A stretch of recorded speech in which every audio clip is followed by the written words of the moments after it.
Hello, and welcome back to our kitchens for the fourth episode of Flower Power, a baking podcast for two 20-somethings just waffling through our 20s together. Each episode, we choose a recipe to make together, even though we're 150 miles away from each other. In this episode, we're making bread, which I'm really excited about, and chatting about some holidays and adventures that we've been on over the years. So we each have our ingredients laid out and ready to go. Let's get baking. Perfect. Right, so we'll just give you an introduction to the recipe. Right. This recipe is one of the many recipes that I have just stored in my brain, which therefore means it's kind of useless because I don't have it written anywhere, and if something happened to my brain, it would be lost, and I don't know where I got it from either. So I would love to link the source, but I don't know who taught me this. I don't know where I got it from. Either way, it's my basic bread recipe. So you use 500 grams of flour, 7 grams of yeast, pinch of salt, pinch of sugar, about 2 tablespoons of oil, and 300 millilitres of hot water. Well, warm water. And the best thing about this recipe is that you don't need a long time to prove it. I am not very patient, to save my life, so I'm going to be teaching Charlotte my quick version so that when you get home from work, you could still have a fresh loaf of bread, because it's probably my favourite thing is the smell of a fresh loaf of bread. Oh, I agree. I mean, baking bread at home can seem like a really time-consuming task, and I think most people think, why not just leave that to the supermarkets or leave it to like the professional bakers?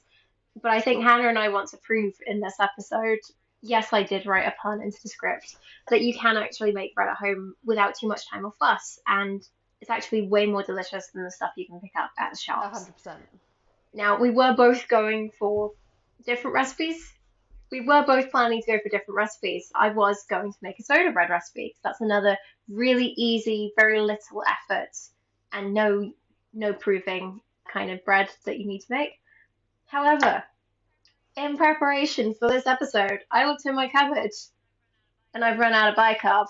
So a little bit premature in the episode for a fudge up, but that's kind of derailed my plans. So Hannah is actually going to be teaching me how to make her signature bread loaf in this episode.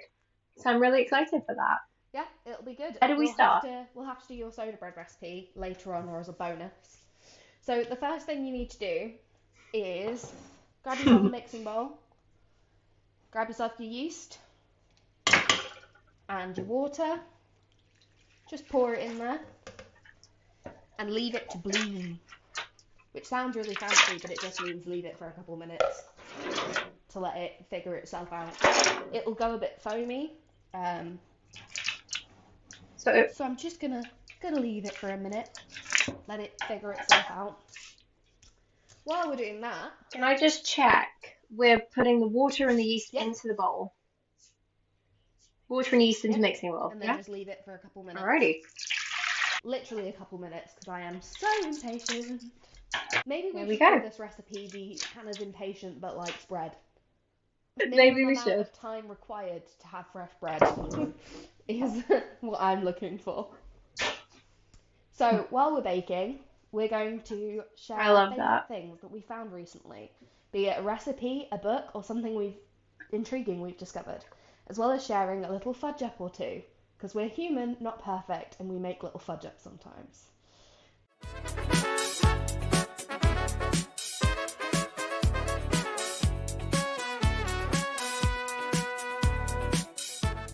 Now, we've already started to hear about Charlotte's fudge up, but let me just cover mine. So, this week, I was like, oh, you know what I'm going to do?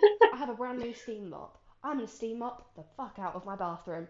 I'm going to do the mirrors. I'm going to do the floor. I'm going to steam mop everything that you could possibly steam mop because I'm excited and I'm old and I've got a new appliance that I wish to use. So I plugged it in, and the nearest plug socket to the bathroom is in fact too far for you to steam mop anything in the bathroom. So I had carried everything up the stairs, already covered the floor so that I could steam mop it, and then realised that I couldn't without an extension lead. Now, we have loads of extension leads in this house, but all of them are plugged into something, which meant I had to decide what I was going to unplug to then take that back upstairs to then try again, and I managed to pick an extension cord that was too short. So all in all, it was quite the ordeal, and eventually I did get to steam mop and steam clean my entire bathroom. It was great, but I don't think I'll be doing that again. Oh wow. I mean, I've never had the joy of trying a steam mop, but I have heard they're quite satisfying. So yeah, as you all heard, well, my fudge up was I thought I was baking soda bread today. I had all of the ingredients laid out ready to go. I'd bought buttermilk. I'd got my two types of flour and everything ready to go, but I hadn't checked on whether I had enough bicarb for the recipe. Until I was tidying and preparing everything this morning, I'd managed to set up my camera. I was doing a little bit of a video test, so I actually managed to catch the moment on camera when I opened the cupboard and I look into the bicarb and I caught the moment where my eyes widened on camera. So Will be that going on our Instagram. watching it That's back hilarious. is That's hilarious. going on Instagram. We're gonna Oh yeah, do a yeah, fudge up reel. absolutely. I can't wait to edit it. I'm gonna have the most fun. So next step, I promise you, it was not scripted. we're not doing these fudge Next ups step. for fun. I'm This ready. is genuinely us being, for me, clumsy, slightly thoughtless, and just getting in my head that I want to do something without thinking about how you actually execute things. I get ahead of myself. But I think it's just normal to make mistakes, and there's a lot of like pressure going around making you feel bad if you make a mistake or make a typo. We're trying to bring light to it. We all make mistakes. Let's just have a laugh. All share ours. I know it's made me feel less anxious when I make a mistake, even just us doing this podcast. And because we note them down, it feels like an achievement. Oh, same here. Because we write down when we fuck up and go, oh, I'm going to tell my friend that I messed up today. Yeah. It's quite nice. Yeah, it turns from like an oh shit, I'm a terrible human being who's messed up irreversibly. No one else makes these mistakes but me, to oh, whoops, it's a fudge up. No worries. Like, I'm not the only one who does perfect. I this. It's can't wait for the okay. It podcast can how be silly fixed. I am. Woohoo! And we want you to share that with us as well. Exactly, Because then we can all exactly. just enjoy the fact that we're human. I would say learn from each other's mistakes, but I don't think I do that. I have to make a mistake myself to learn from it. But laugh at each other's mistakes sounds good to me. Right, next Oh up, yeah, I love chopping your that. flour. I love that. Okay, is there a I'm method to using a this? It fork looks like to you're make sure using a I get method. the sides. That's about it. Ah, I've just picked out a spoon, so that'll do me And a then lot I of just good. start to mix it in slightly. Alright, And then once you've got it kind of half incorporated, there'll be a lot of flour left. Then you add your oil, salt and sugar. I was about to say salt and pepper then, and that's not what I mean. You don't want to put your salt and sugar in at the same time as the yeast because it messes with it, and I don't know what the word is for that, but it messes with the yeast.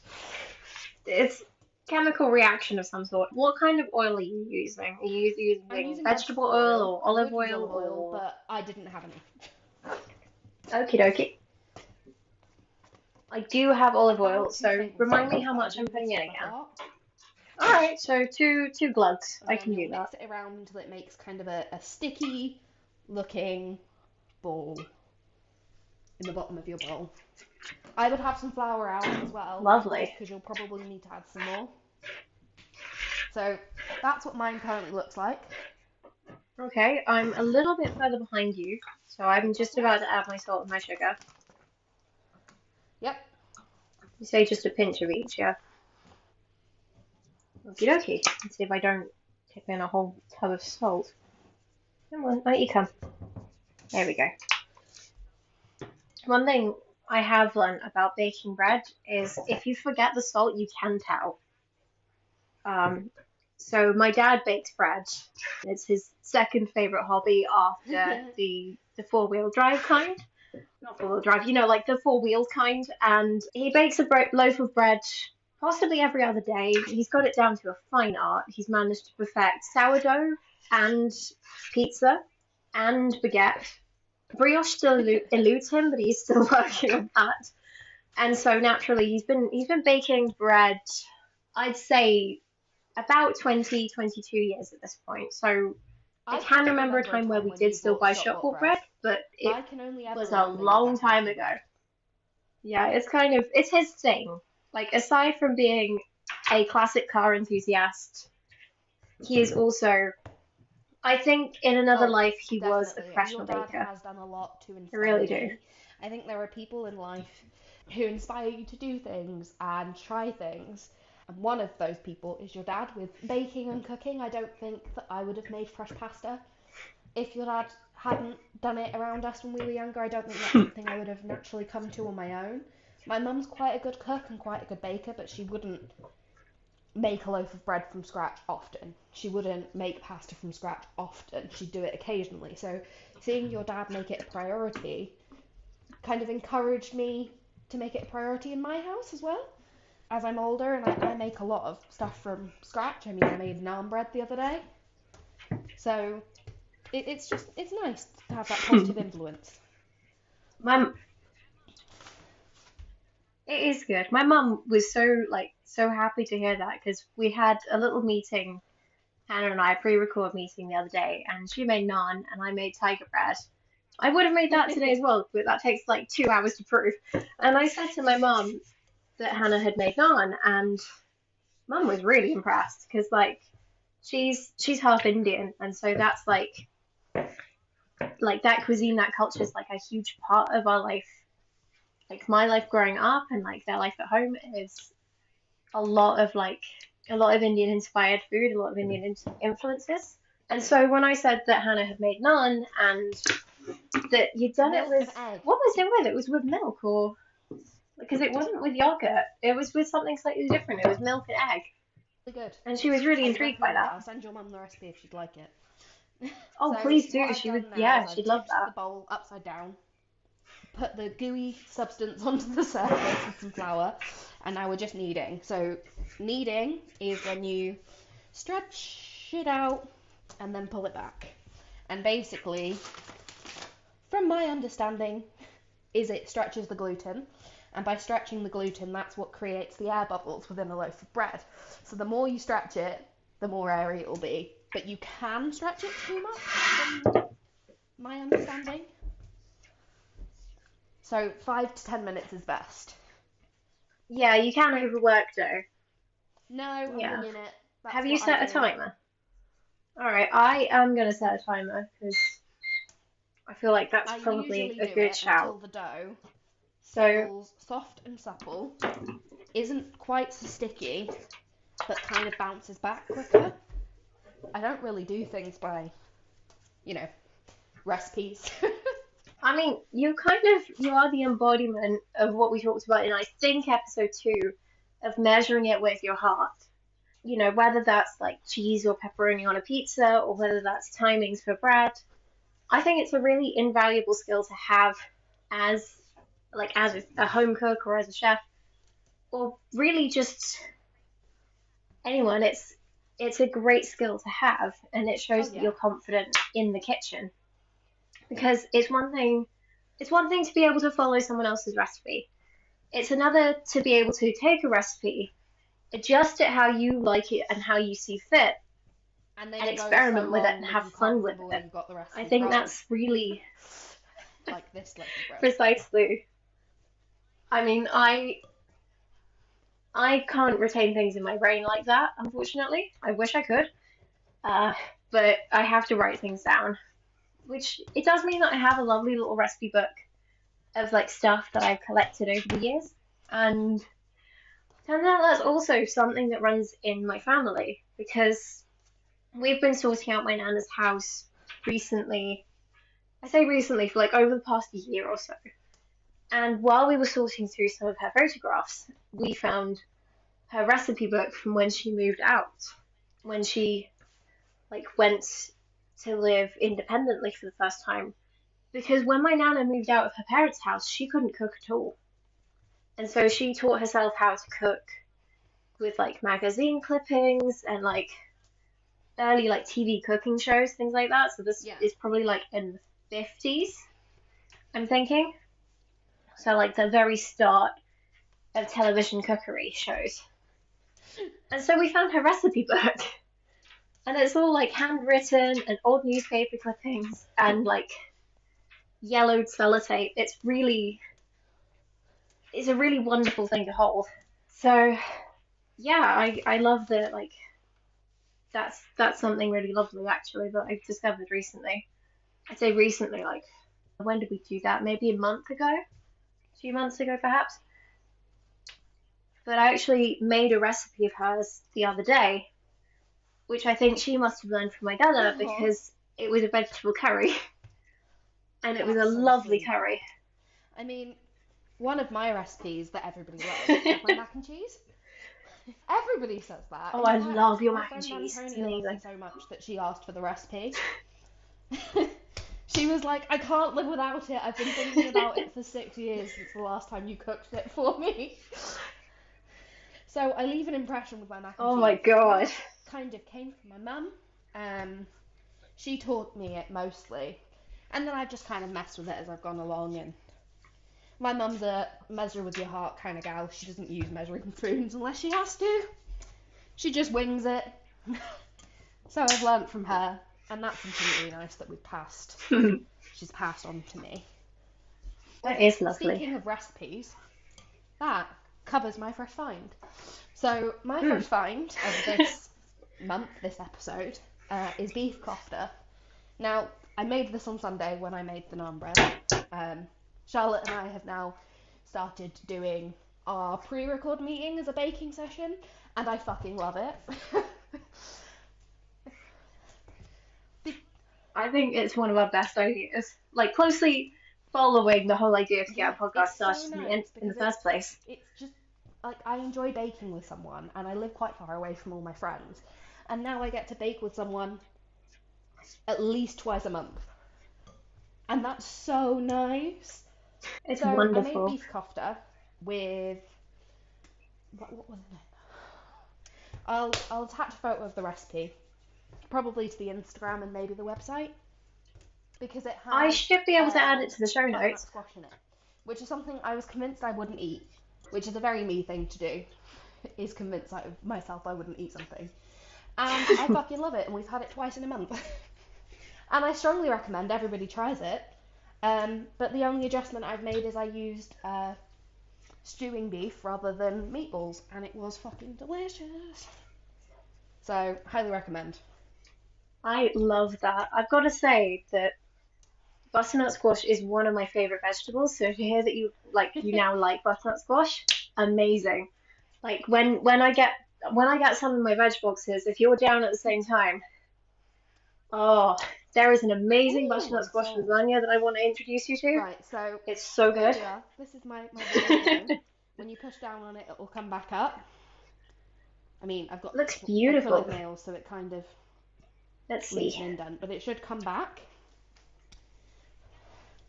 So I roll it into a little Mine's ball. getting there.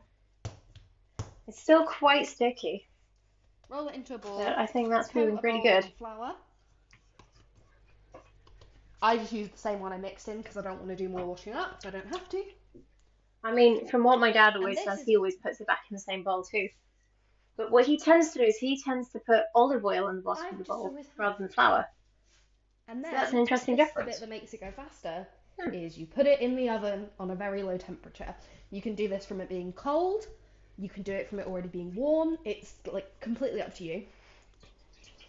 And I just pop it in the oven, or I would do if I hadn't left the shelves in a place where I couldn't put the bread in. And set myself a little timer for half an hour. And it should double in size in that time. Alexa, set timer for 30 minutes. 30 minutes, starting now. Yep, clean tea All towel, right, not a clean dirty tea one. towel. And into the oven she goes. I would say this is a There we perfect go. time to clean your countertops, but there's kind of no point because you're going to need the floured surface again. So I just leave it. It's a good time to like put ingredients away and like, do a quick sweep of anything that does need washing up and just Exactly. pop it in the general direction. But yeah, I'd agree with Hannah on this one. Exactly. We're still like, So we're only halfway I'm just through. going to leave the floured surface while we get on to the body of our... Well, God, body of the argument sounds a bit like an essay. Body of the podcast. Oh, geez, no. Which is our food for thought segment.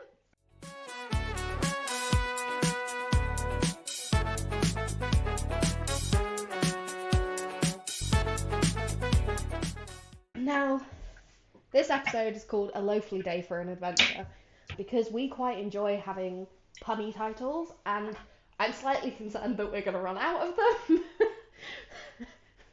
So we might have to come up with a new gimmick. But for now, we're going to roll with the puns, which is all about adventures and exploring. And so I wanted to talk about some adventures that I've had in the last couple of years. So firstly, I went to Riga, and if you didn't know where Riga was, I would forgive you. It's in Latvia, which if you don't know where Latvia is, I would also forgive you, because I didn't until I went. So if you imagine Norway... See, as a geography If you nerd, imagine oh my Norway goodness. and Russia, it's kind of between those. And Riga is like a lovely city, kind of right at the mouth of Latvia. It's the capital city. It's absolutely stunning. I cannot describe to you how beautiful and how wonderful it was there. They are so anti-Soviet, which makes sense because they are like Soviet Union. So it makes sense that they're anti-Soviet, but they're very anti-Soviet. And we went a few weeks after the war kicked off in Ukraine, and everybody asked me if it was safe, if I thought it was a good idea to go. And I went, you'll be fine, don't worry about it, no problem. And I'm so glad I did, because I had the best time. Oh, We jeez. explored the KGB museum. We explored the square. We went to the Baltic Sea. We went for a beach day. Oh my God, the Baltic Sea is the prettiest sea I've ever seen. It was so cold, but it was so gorgeous. And I actually would go to Latvia for a beach holiday, which I never would have guessed. And it was, you just walked through this wooded area and you were suddenly on a beach, and it had a little boardwalk, and there were these changing stations on the beach, and there were bins everywhere, so there was never any litter, which was good for the wildlife. They had the best policy to allergies I have ever seen, and they were so That makes me anti-communist so happy to and hear. anti-Russia specifically that it was almost jarring. They had a poster of Putin dying on the Ukrainian embassy facing the Russian embassy. Wow. A Ukraine flag Oh, shit, everywhere. wow. It was You weren't joking. so kind. It was just such a beautiful place. It looked like it was out of a storybook. And I would go back in a heartbeat. I would take anyone. It's one of my favourite places I have ever been. Why don't you give me one of the places you've been while I have a hydration check? Well, in complete contrast to the beauty that is Riga, sorry, that's a slightly mean way of starting about saying I went to Amsterdam the other week. Amsterdam is gorgeous. I will just put it out there, but like it's also possibly the most subversive city I've been to. It really does subvert your expectations. So it's taught me a couple of things. One of which is don't do all of your research for your next holiday on Instagram because like trust me, they filter out the crowds, they filter out the weed smells, they filter out like the roadworks and all sorts of things. And so yeah, that was an interesting change to what I was expecting. I mean, I as someone who loves classical buildings and sort of historical architecture, Amsterdam is gorgeous. Like all of these beautiful narrow canal houses, with these gorgeous, like every single house is different, every single window is different, every single roof style is different, and it's beautiful. There are bikes everywhere. There are individual, like separated bike lanes, tram lanes, and it works. It's incredible. However, when I say there are bikes everywhere, I mean there are literally bikes everywhere. They will just keep going. They will keep running past you. They do not care that you are in their way. They will just keep going. They will clip right through you if they can. It's, I imagine what New York must be like, but on a smaller, more like 5 story rather than 15-story scale, because Amsterdam stops for no one. I have to say, the museums are probably some of the best that I've ever been to. My partner and I specifically booked a bunch of different places that we've been wanting to go to for a while, including the Rijksmuseum, which is stunning.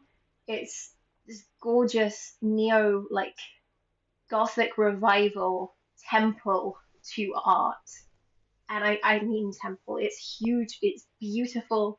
If I could describe it to someone who's never been to Amsterdam, it kind of looks like St. Pancras. You It's just that described it style. as a British train It's station. gorgeous. No, but it looks like St. Pancras. It's that Gothic revival style made out of red bricks. That's what I'm trying to say. I'm not saying like, oh, it looks like a British place. No.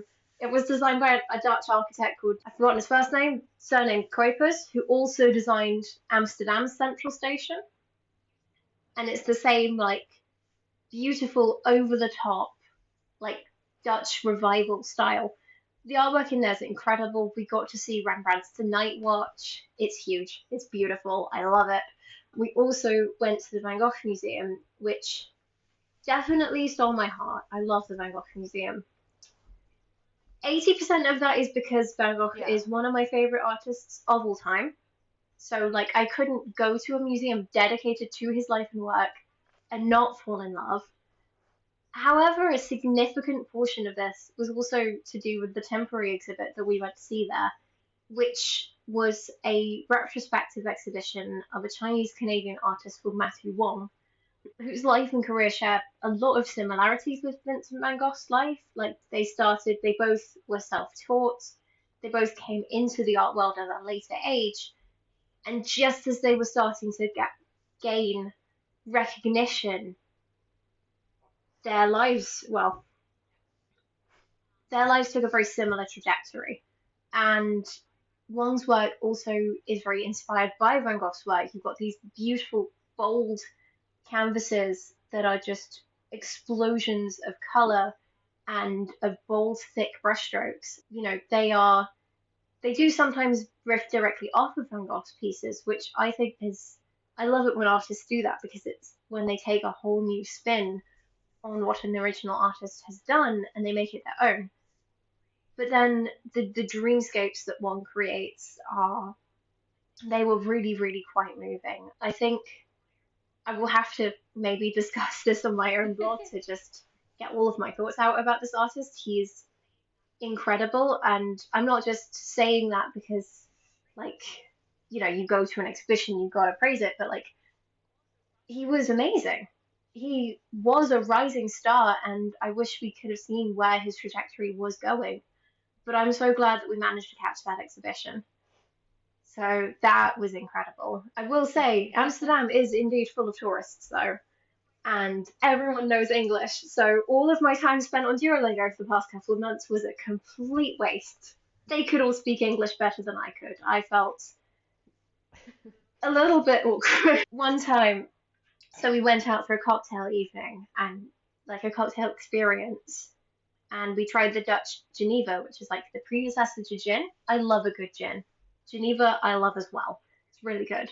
And after the experience, it was getting late. We were going back to the hotel, so naturally, as a good tourist does, I go thank you, good night in the local tongue. Thank you, Bill. Del Tudusta. The attendant who'd been like showing us around laughs his head off. Like, you've been learning on Duolingo, haven't you? How do you know? Beltadusta is what old people say. Oh, okay. Well, what do you actually say? We just say tutsines. Don't worry about it. Well, Thanks, I'm Duolingo. gonna have to be really careful then when I go to Cologne because I don't imagine, I know that Germans know English incredibly well, especially in a central city, and they're definitely not going to even give me a chance.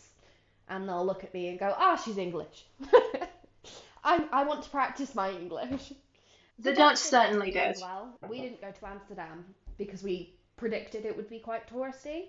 We like we like going to places that are a You would be bit right. off the beaten track. Like, we're going to Germany, but we're going to Cologne, not Berlin, not Hamburg, because they feel like the bigger places. And we can explore them whenever we want. But we want to look at, between me and my partner, places that are a bit more odd, where when someone asks you where you've been, they're like, oh, I didn't think of that. That's kind of what we like doing. So we went to Eindhoven, I love and that. same thing, bikes everywhere. Incredible. We rented bikes. It was so much fun. I'm not a cyclist. I don't like cycling. You'll struggle to see me on a bike or get me on a bike. In Eindhoven, I made an exception because it felt like the right thing to do. And the thing that scares me most about cycling is being on a road. But because there's dedicated cycle lanes, I wasn't so scared because I'm scared of being hit by a car. So being in dedicated lanes that are set out just for that, just it took the edge off. I was not worried. I wasn't scared. I was just able to enjoy it. We went to Eindhoven. We saw PSG Stadium. We went to the Philips Museum. I had no idea that Philips invented or had a big part to play in like every electrical thing that you can possibly think of, like TVs, radios, toothbrushes, MRI scanners, anything you think of. Philips probably made it. And they were brothers, and there was a sales brother who would just go up and be like, yes, I can make that for you. And then the other guy who like invented things and would be like, stop telling people we can do things. I don't know how to do that. And then would go into his workshop and figure it out, which is That's brilliant. fabulous. And Eindhoven is basically a city that was built on Philips. They made a town for the workers of the factory, and it just got bigger and bigger and bigger, and they had such a fabulous way of handling work-life balance, including sick pay, holiday pay, back a very long time ago when that didn't exist. They had very good workers' rights, and I think that's an incredible thing to be able to say in this day and age, that when you started, you already did the right thing. The football club, PSG, was started as an Yeah, extracurricular activity exactly. for people who Yeah. worked in the factory, so their life wasn't revolved around work, and now it's like I don't even know enough about football to pretend what league it's in, but it's a high ranking football club. I can't tell you either. Football's my Yeah, Ash will cousin's be very kind of disappointed department, that I not don't know mine. that, but here we are. And it was just stunning. It was just We can add it stunning. in as a I loved postscript. it. It's all It was good. so different. Eindhoven is somewhere I would live, not necessarily somewhere I would visit. If someone said to me, oh, Hannah, I found you a job, it's in Eindhoven, I'd go, fuck yeah. I'm on it. I'll be there. Exactly. But You I go, don't great. feel When's like the again I first plane out there? necessarily need to go back to.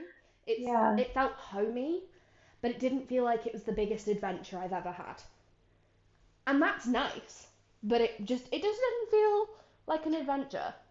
Yeah. I think I had I don't know, I had a lot of expectations going into Amsterdam of like, I've been to a lot of European cities. I'm very lucky to have been to a lot of them. Like, I've visited, I've done Florence, Rome, and Venice, for example, not all at the same time, but they're all beautiful cities which have incredible history, incredible stories. I've been very lucky to go to Paris several times and to go to Lisbon and to go to Helsinki. And so I had this idea of what a European capital would feel like. And it wasn't Amsterdam. Like, Amsterdam definitely felt like a capital, but it felt very much like it didn't have the same core identity around food that a lot of these places have. Like, Paris, France, it's all about the bakeries. Florence is all about the gelaterias. Venice is all about the seafood. Lisbon, it is all about the bacalhau, the cod, and the pork. Amsterdam is all about the weed, um, which I was expecting because I've done some reading, and also my dad and I had a call like before the night before we left, and he was like, "Oh, by the way, yeah, Amsterdam, they have coffee shops. You go to coffee shops, one thing, it is not coffee." Thanks, Dad. That's great because he'd been to Amsterdam like 30 years ago. He went on his own little lads tour of Europe, and I didn't he know loved that it. was a stone. But so I was aware of that. I don't, well, he did used to smoke. I don't know if he did weed. He didn't mention anything. But anyway, I will get round to that actually. That's an interesting story. So I was aware of the weed. Seamus, Oh somehow, god, bless that his must have heart, been a was not culture aware shock of and the a weed. half. I mean, it's Amsterdam. It's kind of almost synonymous. I'm glad we didn't go on the 20th of April because it would have been a fucking nightmare. We wouldn't have been able to breathe. But like, we stepped off of we went to on the Eurostar, which had also never been on. To be fair, it's just a train, but it is a train that goes through a tunnel. So we did the Eurostar and we stepped off into Amsterdam Central. We went into the center of the city, and every other shop was a coffee shop, and every other shop that was a coffee shop smelled of weed. Seamus did not know what to do. And I was like, this is Amsterdam. You do realize this is kind of part of the experience. I know this isn't what we came for, but it is My what a lot of brother people do come went to to. Amsterdam in Like, do. January for weed. So, I'm not lots of surprised. people do go just for I'm weed. not surprised. I think that's probably why they know English so well. I mean, I don't think April is an appropriate time to So, necessarily voice my drugs opinion, but I think I don't weed know, we're is talking about Amsterdam. not totally harmless, but like, I don't think it should be as high in the class system as it is. And I think that it has a lot of benefits, especially as someone who has chronic pain. Um, Painkillers like paracetamol, ibuprofen, codeine, they have so many side effects.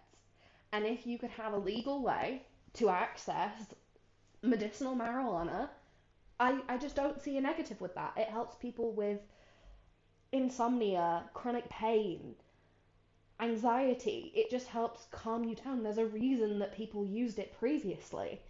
Like, there are some things that are Yeah, um, predominantly like messing with chemicals, like MDMA, where I don't really get that. I've never done it. I don't intend to. I don't really get it. But like marijuana, I get it. I get it. For physical pain, trouble sleeping, I wish there was a way in this country to access it without shame or having to be illegal. And at the bare minimum, and this is the argument I have always had, if you made it legal, you can tax it, which means that if you put a higher tax on it, people who overdo it and then become a burden to the NHS or a burden to any part of our system, police, at least they're paying for it now. At least they're contributing to the bill that that's creating. Whereas yeah, currently, because you don't pay tax on it, because you can't get it legally, it's a problem because people who have drug addiction in this country, any country in the world that doesn't have the same policy on drugs as some other countries where it's a bit more legal or you get a bit more support, at least the taxation part of it provides work for people who have drug related criminal history because they could work in dispensaries, and it provides taxation which allows you to use that money to fund research, to fund drug help, to fund all these programs that help people get off of drugs. I just think that there's a better way of doing it than just being like, no, we're not doing that. And like for me, chronic pain, I had some weed with my chronic pain, and it just made me feel like I couldn't feel my neck and my back anymore, and I am in pain all the time. So the fact that I couldn't feel it, I just slept. It was great. I didn't do anything crazy. I didn't have a lot. I had a tiny little bit, and then I just wasn't in pain anymore. So I think that there's the better things than codeine, and I think that marijuana is one of them. I have to say I completely agree with you. I'm not someone who's used drugs recreationally myself or like medicinally. I haven't even picked Mm. up a cigarette, I'll be honest. But like I I know there are countries which have legalized it and it's worked or it is working. So like Portugal, for example, decriminalized drugs back in I think 2009, and that means that like addicts can use things safely and they can get help without that kind of stigma that we in this country and in a lot of other countries instantly gets connected to the drug use. Like anyone who's using a drug illegally, which is most drugs, is just immediately labeled with a stigma. It just is attached to them by general society. And so to have addicts not have that level of stigma attached to them because things are decriminalized means that there's less shame, and that means that they feel less ashamed about getting the help that they need or having the support as they work through what they're working through. Because I think, again, I can't speak for people who actually do use drugs recreationally or as an addiction or as, as medical like relief because I'm not one of those people. But from what I can tell, the more stigma and more shame you attach to it, the harder it is for these people to get the help that they need. And therefore, there's more stigma and therefore there's less help. And it just perpetuates the cycle. Whereas you decriminalize that, you start reducing the level of stigma in the general society. And that means more people are able to get the help that they need. And if they need or want to use the things that, the drugs that they need, like we're going pretty extreme here, but like stuff like heroin, for example, it is an excellent painkiller. It's an Yeah. opioid. Sometimes people need that.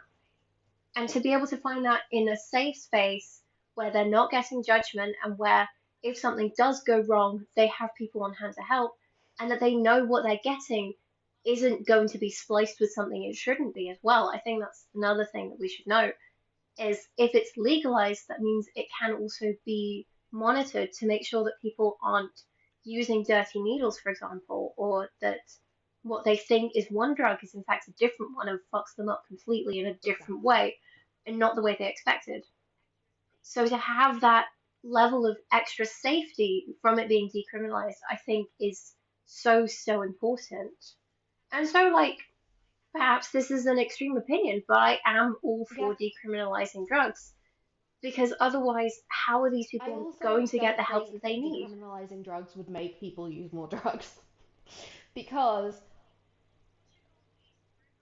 I mean, Portugal is proof of this. It hasn't led to a massive spike in everyone is now a drug user. In fact, it has actually allowed it exactly, to it's like a lower you and want what you can't plateau. have complex.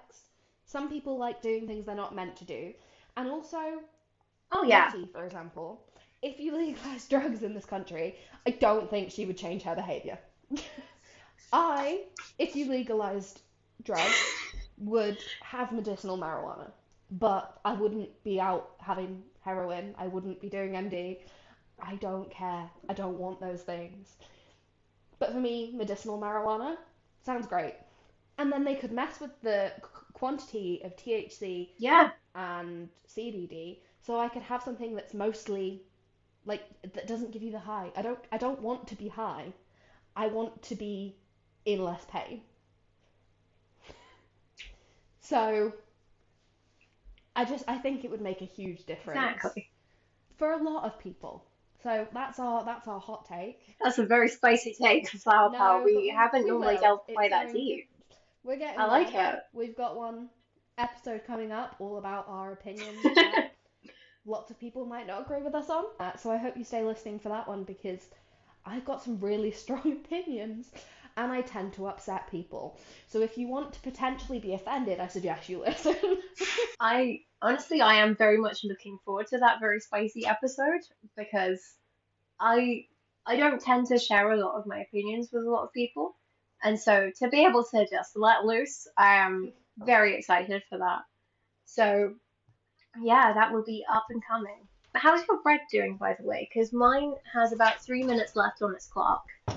So I'm assuming yours Yep. is probably about done Alexa, with its cancel first proof. timer. 30-minute timer. There we go.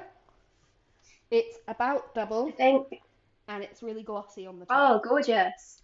So I'm gonna just tip the bowl upside down. That's what you want. The bread should fall out. Oh, it smells so good.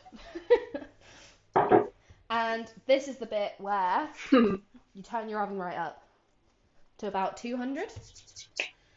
And I'm just gonna pat all the air out. Ooh, I've stuck it to the side because I didn't flour my surface first. Top tip, guys, flour your surface. I've just floured my surface because I think Go for I'm getting it. impatient. It's got 2 minutes left. I'm gonna just take it This out is now. the fucking quick method bread. Yeah. So Fuck it, I we knock ball. this back, but I don't knock it back for anywhere near as long. I basically knock it back a little bit and then shape it. So, Alright, like there we that. go. Looks so nice. And the Looking smell of smooth pretty. dough, isn't it just delicious? Oh, yeah. Oh, it's got really good air And I'm bubbles not in going to here. I'm knock really all the pleased air with out of this. it. Literally 2 minutes maybe of kneading. And then I There roll we it around go. my hands like this, and I tuck underneath to create a nice round ball. You can shape bread in loads of different ways. You can do a plait. I'm not very good at that. I think that bread is bread, and I will just make it into whatever shape it is and then chuck it on a baking tray. I'm personally quite fond of the oval So shapes. I'm just going to I seem to have left a miniature loaf in my turn it bowl, so round, I'm just gonna smush that underneath.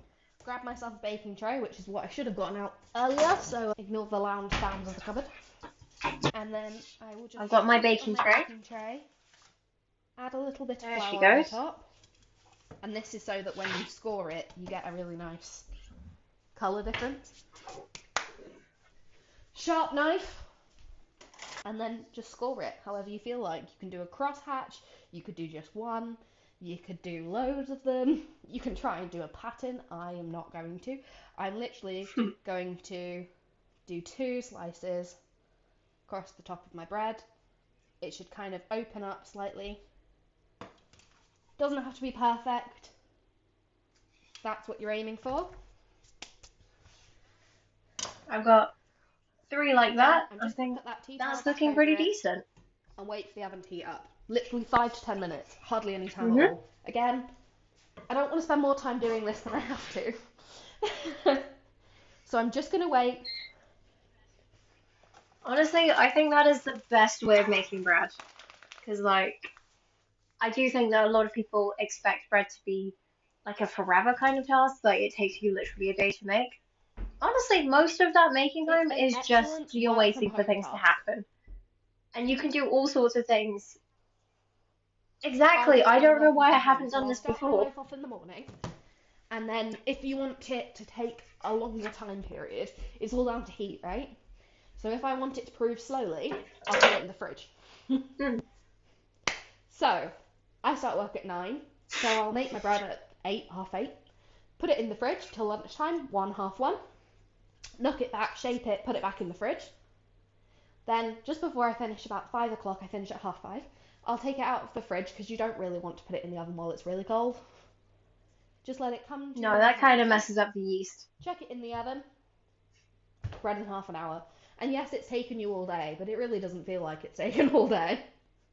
It's kind of like little pockets of activity, which I think in terms of making things, in terms of like a task that he's doing, that's a very satisfying thing because you get a beautiful loaf of bread out of Yeah, it exactly. for really not that much work. Like the most work you have to do is probably just kneading the bread in the morning, which, to be honest, sounds like a great Yeah, wake and up you'll call. have to I put it should on our really Instagram start story doing when you that. make bread in the morning. That could be I'll do my best a if I'm good awake enough. Instagram If I'm story, awake wouldn't it? enough. A day in the You know what? loaf. Actually, yeah, that would be great. Yeah. Morning baking. Okay, now Yes! we have to do that. We have to do one each. A day in the loaf. I mean, I am planning to make some bread with my partner at the weekend because he's Oh never my made god! bread before. which he had never baked before we started dating. He had not really done much beyond university level cooking. So the fact he hasn't baked bread, apart from, well, he has put stuff in a Yeah, bread but not by machine hand. and made bread that way, but not by hand. And like, if I've learned anything from my dad about bread making, it's I'm a little bit of a purist about it. Like, yes, you can make it with a dough hook in a machine, but like, you put it in a bread machine, and that kind of takes all of the joy out of it. You just put stuff in, and it magically comes out, sure, but like, where's the love? Where's the care and affection? You Cooking just is dump stuff into a box. Cooking I is have a strong labour of opinions love for about me bread as well as machines. my gardening. So I've got my little patch in my little patio behind the house, and it's a true labour of love for me. My potatoes have started sprouting through, my flowers have started coming up from the bulbs that I planted in September, and I planted some more in February. And I'm just so excited. I cannot That's wait so to have a exciting. bouquet of flowers that I grew. I'm beyond excited for the prospect I of it, love that. and it will be all over my Instagram. It will be all over the podcast Instagram because it's the first time that I've done that. It's just exciting. I like doing things with my hands, especially as I have a computer job. I just feel like there's joy in doing things physically, and bread, cooking, gardening, all of my houseplants, they require a labour of love, and I think that it really shows. That, and I'm hoping that if I prove that I can keep a garden alive and plants alive, I that I can think have a dog. I did all of these things. Now I would like a puppy. I think that's pretty valid. To be fair, I do think that's very valid. But now is Yeah. probably an excellent time.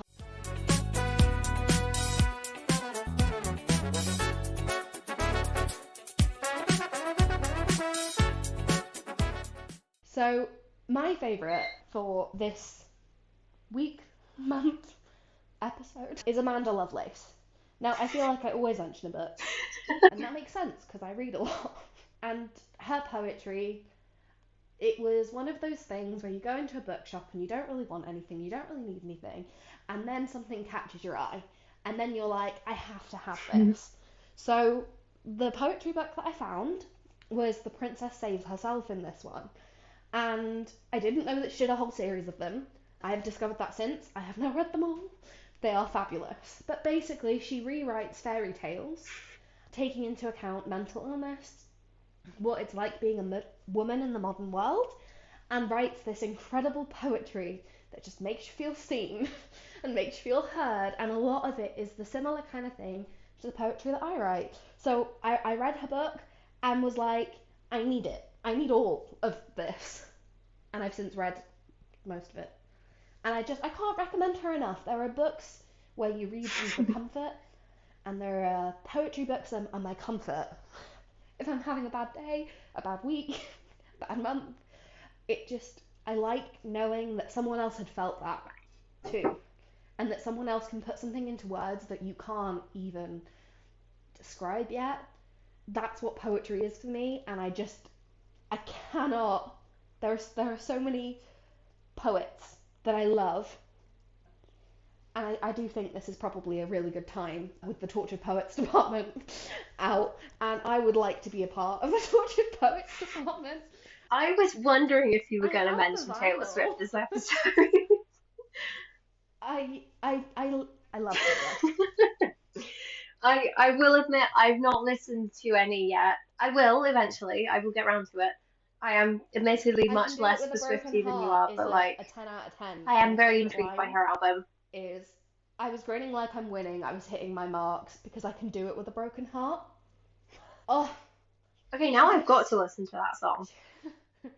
Love Taylor that. Swift. I don't have Eras Tour tickets. If anyone wants to find me Eras Tour tickets, I would love them. I want nothing more. I just feel like she's the generation. Like, she just encapsulates what it's like to be a woman at this age. And I know I'm like 10 years younger than her, but she just gets it, you know? There's a lot of her stuff where I listen to it the first time or the second time and I'm like, yeah, it's alright. And then you think about it and digest it and you're like, that's really clever, holy shit. She just outsmarts me on every level.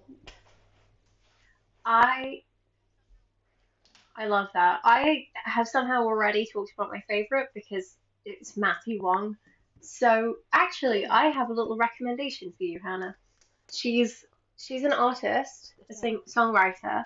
I don't know if you've heard of her, but her name oh, not heard of that. is Chapel Roan. Oh my God, you would love her. She is incredible. She has just released a new single called Good Luck Babe. She's recently put out a full debut album called The Rise and Fall of Oh, a sold. Midwest Princess. I am in love with this album. I've kind of set myself a goal this year of listening to more albums all the way through rather than just, making my playlists and curating my playlists.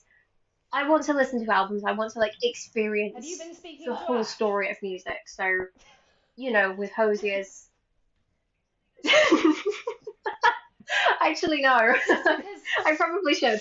But like with Hosier's recent Unreal Unearthed and now with Chapel Roan's Midwest Princess, like there are some incredible albums that are coming out right now, and like she is an incredible songwriter, and she has this wonderful way with her words of like encapsulating the queer experience in a way that I haven't seen in a lot of pop artists. She's like, I think I found her from a newspaper article while I was scrolling on my lunch break. And then a couple of weeks later, my boyfriend's dad happened to mention her in conversation. My boyfriend's dad is in his mid 60s and, as far as I can tell, is entirely straight. So the fact he was listening to a very, very openly sapphic, like 20 something pop musician, and then played it in the car on the way back from this restaurant that we were all at, which, like, you'll know when you hear these songs why I was a little bit bemused by this. And now, like, a couple of months later, she's everywhere. Like, she's been going on tour with Olivia Rodrigo. She's got, songs and music videos coming out. And I've got to admit, I've got a kind of tiny little musician kind of crush on her. I don't get those very often. The So, like, reason she's I good. say, have you been She's told good. this year, made a pact that they were just going to listen to albums. So they've not listened to playlists, they've not listened to uh, radio, really. They just listen to albums. And he's listened to like 400 albums this year. And it's actually insane. And I love this for him, but it's so special. And then they're categorizing it all and doing I like am so spreadsheets, impressed and by then I that. jokingly said, can I turn it into top trumps? So now I might be making like album top trumps or musician top trumps in like their group chat's quite funny. I don't want to be in it, but I do like hearing it. They were like, who would win in a fight between this artist and this artist? And I was like, you should make top trumps. And then they went, you're the graphics one, you should make top trumps. I'm like, give me a spreadsheet and I'll sort it out. I love that. They're perfectly nerdy. They're very, very cute. Just to say, we've popped our bread in the oven. Yeah, pretty cool. It takes between 20 minutes and half an hour, depending. I've put mine on for 32, so I will see how that goes. Like my dad, whenever he bakes his loaf, he's got a sourdough starter, which he's been keeping going Holy shit. for probably about 4 years now, Oh, and has called it Norma. Her name is Norma. I don't know where that name came from. I wish I did. It kind of just appeared one day, that is like, oh so yeah, nice. this is Norma. Okay, cool. You've been keeping busy then. Yeah. This is actually the second one because I think we did in fact let Norma 1 die, but Norma 2 is still going strong 4 years later. So Dad's loaves usually take about 36, 37 minutes, but that is a sourdough bread, so it is slightly different. It's a different process for making, and it does kind of take all day. But as my dad is also, to be honest, he worked from home before it was cool, so My dad worked he's from home before it was cool. tell me I'm wrong though. So like he's very used to sort of getting up, sorting out your bread, going to do work in your office, coming down at lunchtime. The way Hannah described it just now. He's made that, mastered that to a T. But like when I say my dad worked from home before it was cool, He's been working from home for, I think, almost almost as long as I've existed, because his office was the back bedroom, and then when I wanted a bigger bedroom, he moved all his stuff into the box room, and it still has the same So cute. wallpaper with the farm animals on it. Yeah, it was fun when lockdown started and he had to do Zoom calls and stuff because he was strategically moving his posters so that the farm animals If we wouldn't can be get your seen in parents the to go away, we background. should renovate your dad's office and just paint the walls. I would But love yeah, that, but have you and seen I've how not much been in there for paperwork he many has in there? years, so I imagine it's I say this, significantly worse. if my parents if my parents are listening to this, Dad, I'm really sorry, but it's true. If you You clear can't out move your in there for office, paperwork. Please do something about it. I've moved out of the back bedroom now. You can move back into the back bedroom. It's been 3 years. You if you you can clear take the out back bedroom your back. office, then It's on we'll have a camera now. decorated You have to room do it. or Lottie's old bedroom. We'll do it for free as long as We'll you do it for free. clean out the paperwork. There we go. You know what? I am going to send them a link to this Hannah's episode. offered to paint the room as long as you organise first. I mean, Dad is looking to retire soon, so it's kind of now is Yeah, a, because a otherwise you good have to do time to it start consolidating later. the mountains of stuff. I don't Oh, know. I don't know. Ooh, in bread she related should do. news, she's growing. She's This is. growing and she's beautiful. I think next time I Yeah. want to experiment with like different toppings because the tiger bread that I made with Hannah the other day, like the crackling rice flour topping, really fun. I'm Oh, personally me a too. big fan That's of so poppy good. seed loaves, and I'd like to get over my ick about bigger seeds. So I think baking with bigger seeds might be a good way of doing that. So yeah, I think this could be a very fun start to I a love very fun having experiment. basic recipes just in my brain. So I can make a loaf of bread and a cake without a recipe, which is quite useful. So for cake, this I know where I got this recipe from. I got this recipe from my nan. I love her very much. I love her cakes. I absolutely love her shortbread, and please keep giving me shortbread from your freezer every time I visit. And I bring it back up in the tub every single time and I eat it all. It's my favourite thing. But I love her cakes, and her cakes are a Oh, bit of the bare minimum easy to do. I think that's where I get it from. She doesn't like doing things if they're difficult. So you take as many eggs as you want, two, three, four, depending on the number of cupcakes. If you want, I'd say 12 to 18, two eggs. More than that, you put it up. And it's the same for just a plain vanilla sponge. You weigh your eggs. Whatever weight your eggs are is the weight of everything else. So weight of eggs, weight of self-raising flour, weight of butter, weight of sugar. Mhm. oh, it's a And pancake. so Love she that. Those are brilliant. microwaves her butter until it's melted in her old orange Tupperware bowl, which I absolutely love, and man, I would like it. With the orange spatula, yeah, I want that. And then she mixes in the sugar, the flour, the eggs, chucks it in a cupcake tin, and it's done. So that's just, I like that I've got things like that in my head forever.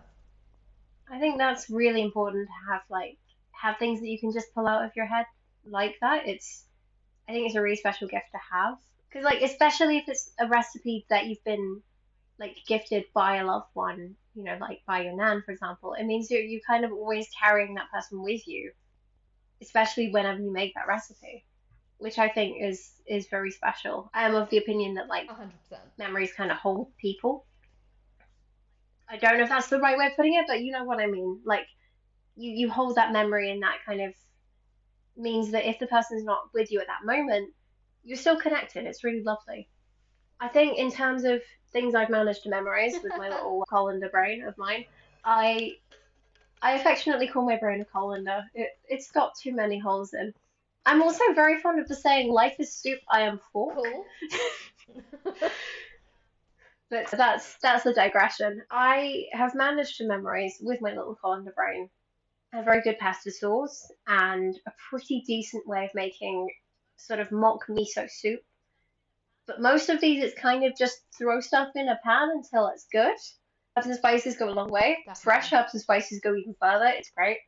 And I think as long as you have a certain amount of store-kept staples and a basic understanding of how Yeah, flavors I, work, you I can pretty wholeheartedly much make agree. anything. And I think it's Like, easier with cooking, that might not be the right word, yeah, but baking is a lot more chemical based. So to get the right texture out of baking, you have to have a greater understanding of how the chemicals work within what you're trying to do. Not saying that you have to understand chemistry. I'm just saying that you understand that yeast equals rise unless you add salt to the yeast originally. You know, like basic kind of stuff like that. And that eggs, hmm, flour, and sugar and butter creates a fluffy texture. That's not the same as bread. It's very different. But I couldn't agree more. My favourite pasta sauce that I make is different every single time because I do not ever use a recipe for it. I chop up peppers, tomatoes, spring onions, whatever I have in my fridge pretty much, and I fry them with garlic. And then I add a bit of puree, yeah, and then I add a stock cube, and then I add whatever else I want, and then I add salt and pepper and paprika and whatever else I feel like until I make a pasta sauce that I blend up and it's delicious. exactly. I think that's honestly the best way of just doing that is you throw things together, you learn what works. So like I taught myself how to do stir fries because it wasn't really something that we did while I was growing up because my parents' cooking is Yeah. pretty much either Mediterranean or Indian. They do sometimes like expand out from this, but very rarely. So I taught myself things like fajitas and stir fries. And a stir fry, as long as you've got various forms of green veg, chop them up, fry them till you like them, and as long as you've got like my kind of the ideal is if you have garlic and you've got ginger and both fresh, but like if you have ground stuff that works too. If you have miso or if you have gochujang or like if you have soy sauce or if you have mirin, just throwing around in cupboards or if you have lemon juice. Lemon juice is great in a stir fry. You just kind of I just kind of throw it in. Like my standard absolutely basic cannot be bothered stir fry is lemon juice and honey and stock and a bunch of whatever spices I can reach within reason. Like there are some spices that do not go in the stir fry, but there are some spices that always go in the stir fry. Ginger's always a good one. Sometimes, like obviously you want chili. I love a good bit of chili. My spice tolerance has improved since moving out, which I'm proud of. Chinese spice gives a nice warmth to it. Basically, just experiment.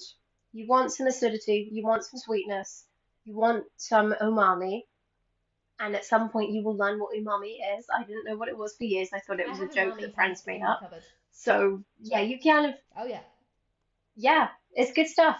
So now I always have miso paste. I always have soy sauce and mirin. I always have like I mean I have a pretty fully stocked spice cupboard, so much so that I have more spices than fit in the spice cupboard, and I will have more. I will have a bigger spice cupboard. But what I'm saying is like cooking is the place to experiment, and I love the fact that I get to just do that. It is one of my favorite parts It's a really of good having hobby to my own develop. kitchen.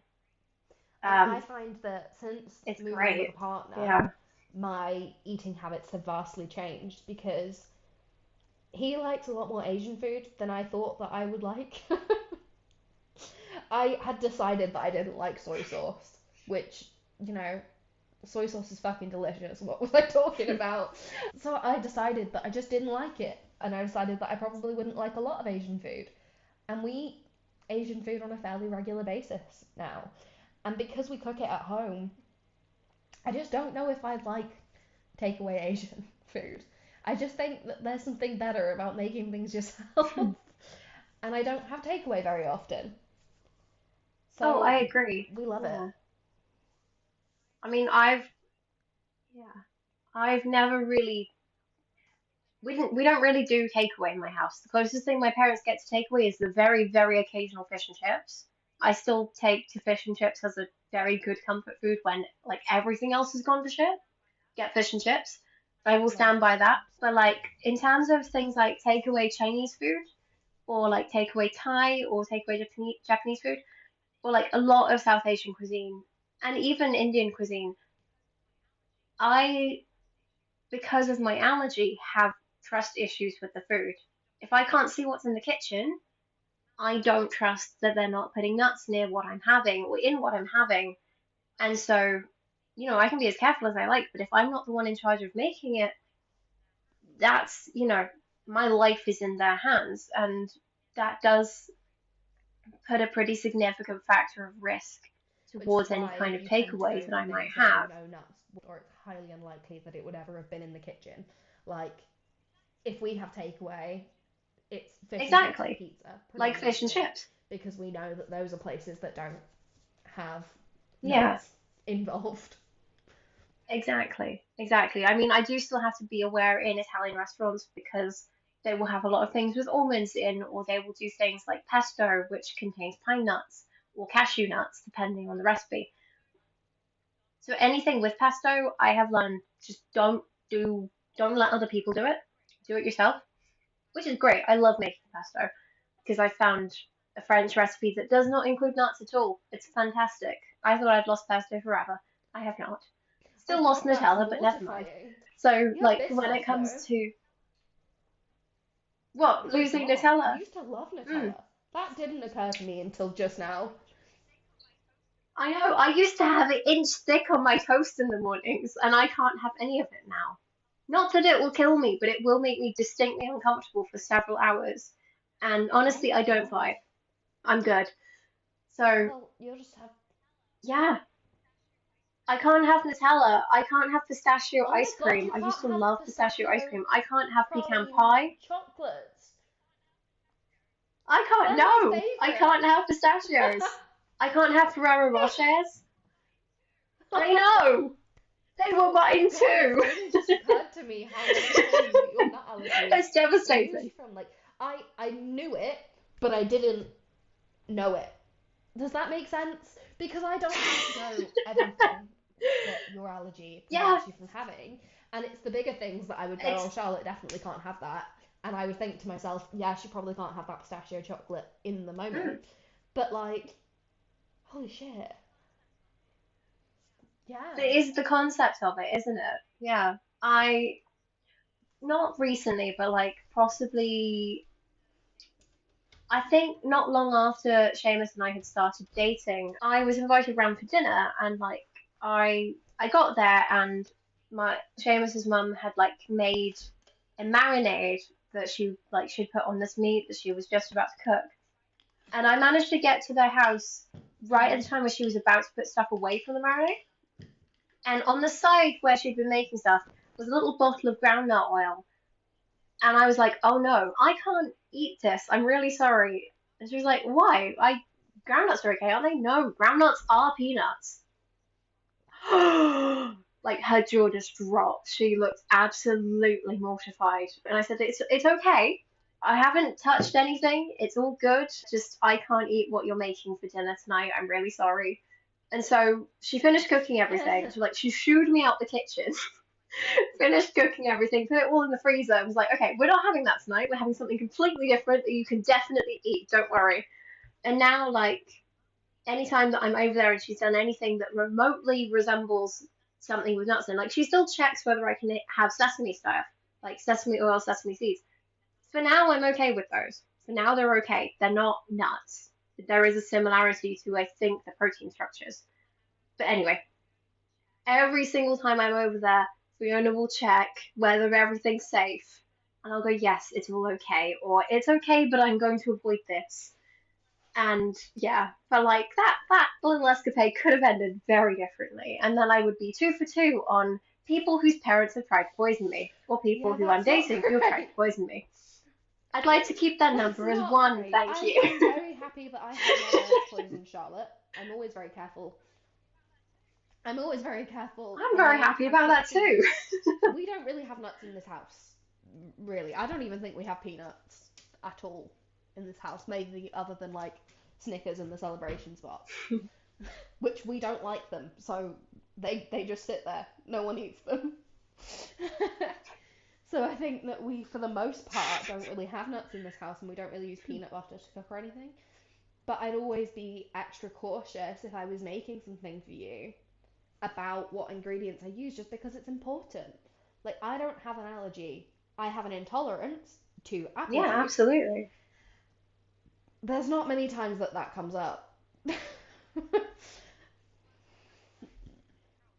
No, and most of the time it's stuff that you can control, like ingredients lists and things. And And with it that's, being an yeah, that's pretty intolerance, good. I'll just feel Yeah, ill. mine, yeah. Yeah, like you'll feel gross for a Yeah. while afterwards, but then you'll survive.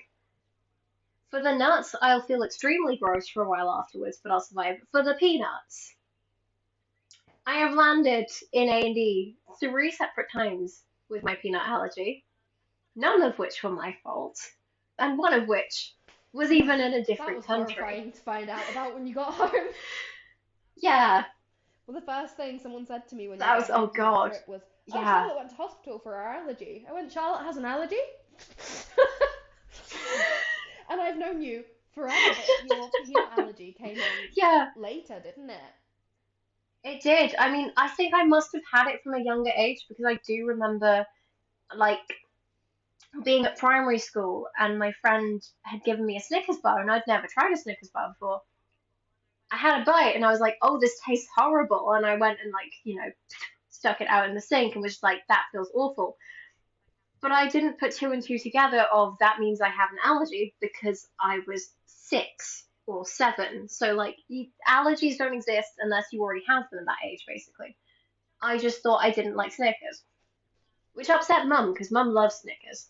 And so, years go by and I get I go on like a French exchange trip, I think age 12, maybe 13, so I'm in secondary school. And the mum of the person I'm on exchange with very kindly puts a bowl of, like, I think Skittles or M&Ms, I think it's the M&Ms in my bedroom that I'm staying in.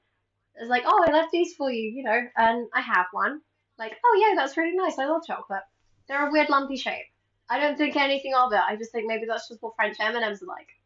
I spend the rest of that evening throwing up. As soon as we get home, or not that much longer after we get home, my mum brings back some cookies from a bake sale that the hospital's been doing because she was working at the local hospital at this time, and they were chocolate chip cookies. And I sneak a cookie because I am 13. I sneak a cookie back upstairs and I go do my homework. 5 seconds later, I run down the stairs like, Mum, Mum, Mum, my tongue feels wrong. Something's wrong. I don't know what's wrong. I had a cookie. I'm really sorry. She calls up her friends at the hospital. We go there. We go get a blood test and, get me some antihistamines first of all. And then I get booked in for another blood test. And so, age 13, I discover I have a, potentially life threatening peanut allergy. Great. Now I have to carry these freaking pens everywhere I go. That's good. And it's not until I think 3, maybe 4 years Yeah. later that, like, shit hits the fan.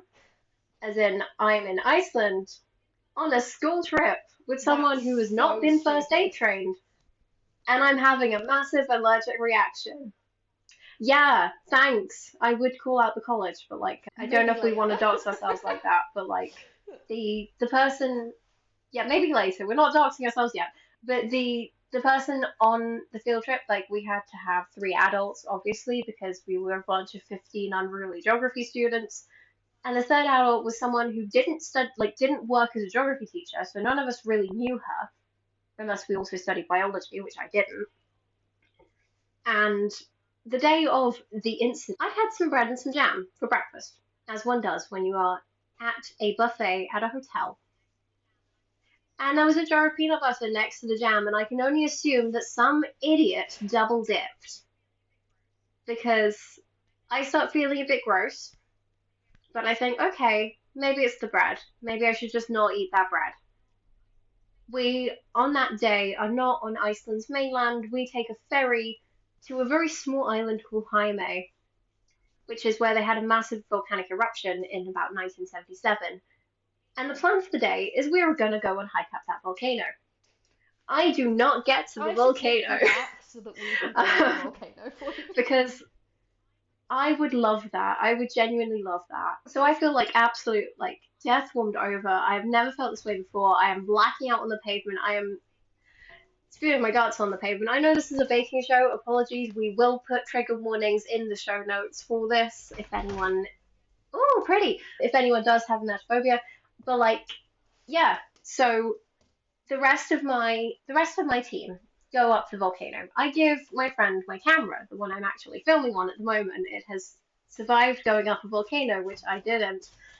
I'm not jealous of my We'll have camera, to take trust the me. camera with us. And oh, definitely.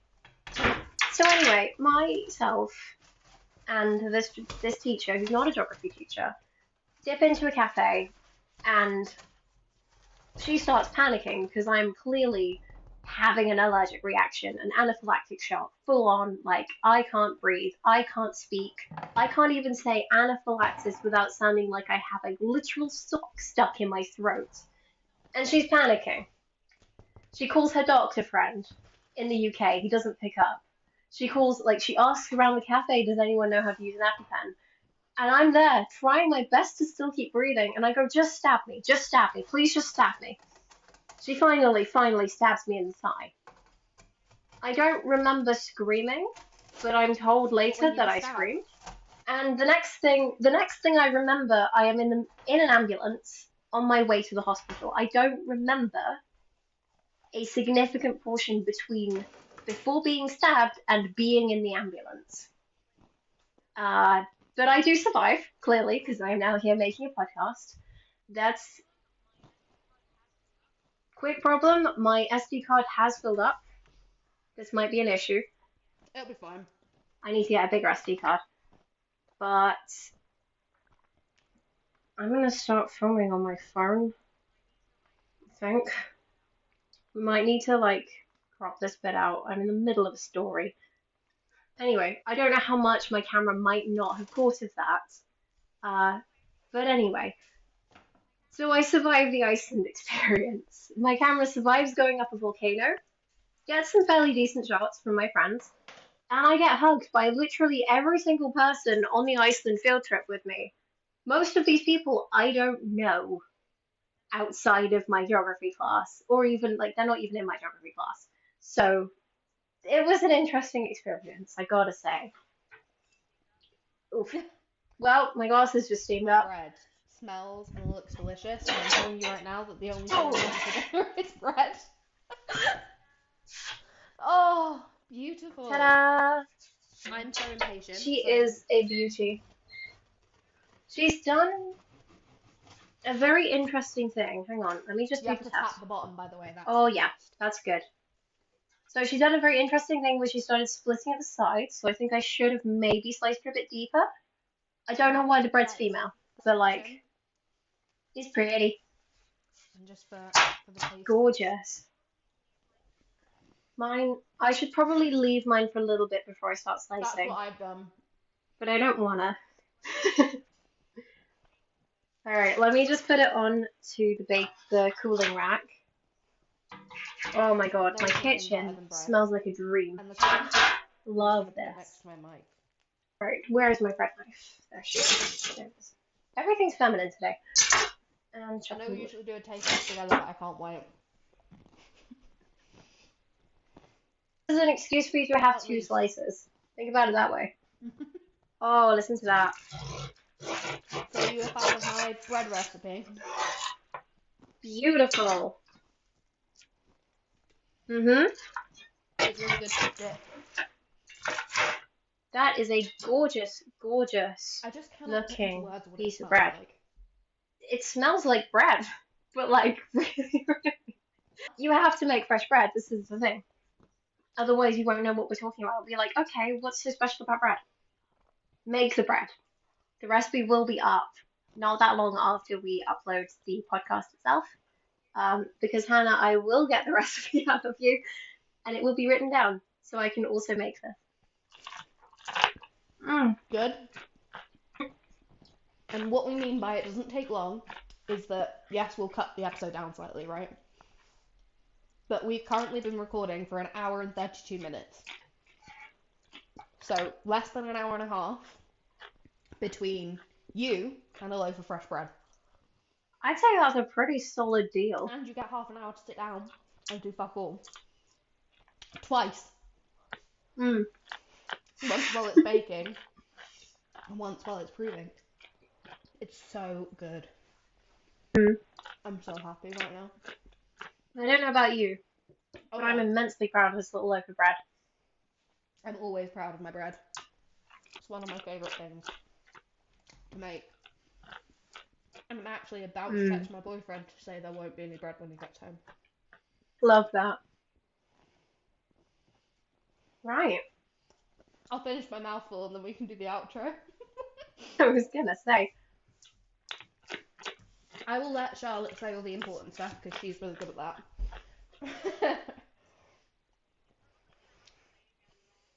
I mean, you're probably gonna have to say again where all of our episodes are because, as per usual, I have forgotten. Yep. But you can find us on Instagram Which we're trying at to get better at. flour-power-podcast. So that's flour like baking flour.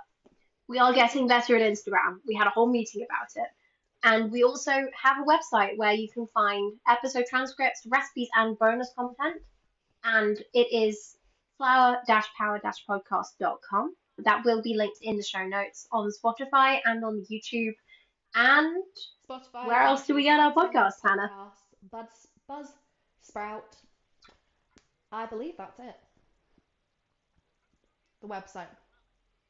Oh. We're on Google Podcasts as well, I think. Oh, well, I found Google Podcasts the other day.